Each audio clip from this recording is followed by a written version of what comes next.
ইটভাটার বিষাক্ত ধোঁয়ায় ধামরাইয়ে ৬০ থেকে ৭০ জন কৃষকের জমির ফসল নষ্ট। স্থানীয় কৃষকদের ক্ষোভ, প্রতিকার চান তারা। শাইনি চুলে এখন হবে সব হেয়ারস্টাইল। সিল্কোর দ্বিগুণ শাইনি চুল প্রতিদিন।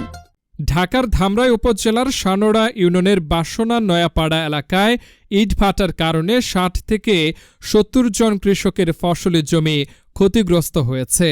স্থানীয়ভাবে পরিচিত টাটা ব্রিক্স নামের একটি ইটভাটার বিষাক্ত ধোঁয়ার কারণে বোরো ধানের জমিগুলো মারাত্মকভাবে প্রভাবিত হয়েছে বলে অভিযোগ উঠেছে।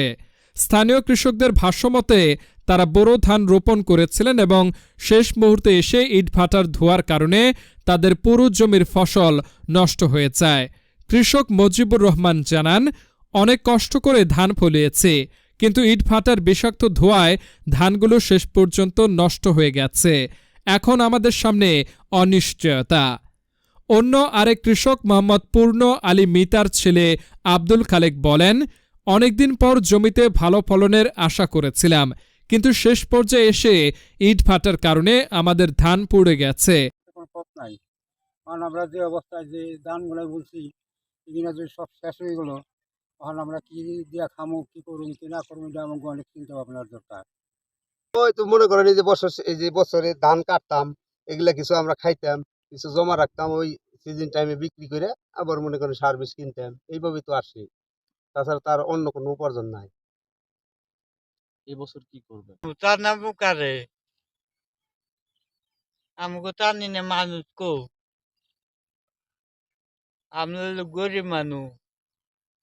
এটা প্রতিক্ষেপ দেশে করা যাবে। তাছাড়া তো তখন তো খোলার মালিক তো তো প্রতাপশালী, এগুলো তো আমরা খোলাই দিতাম না। ইয়ারা যদি করে দেশে নিয়ে। এখন আপনারা চাচ্ছেন কি? তখন আর আমরা এটা ক্ষতিপূরণ দিব।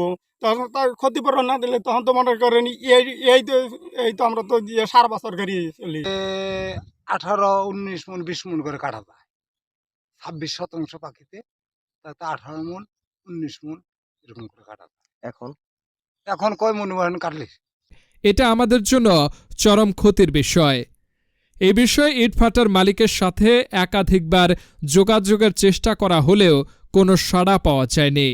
এ প্রসঙ্গে ধামরাই উপজেলা কৃষি কর্মকর্তা মোহাম্মদ আরিফুল রহমান বলেন, বোরো ধান হলো আমাদের প্রধানতম মৌসুম এবং এই সময় কৃষকরা অনেক কষ্ট করে বোরো ধান তারা উৎপাদন করেন। কোনোভাবে যদি এভাবে তাদের উৎপাদিত সোনালী ফসল নষ্ট হয়ে যায়, সেক্ষেত্রে তারা অনুৎসাহিত হয়ে যাবে এবং এটা দেশের সম্পদ নষ্ট হবে।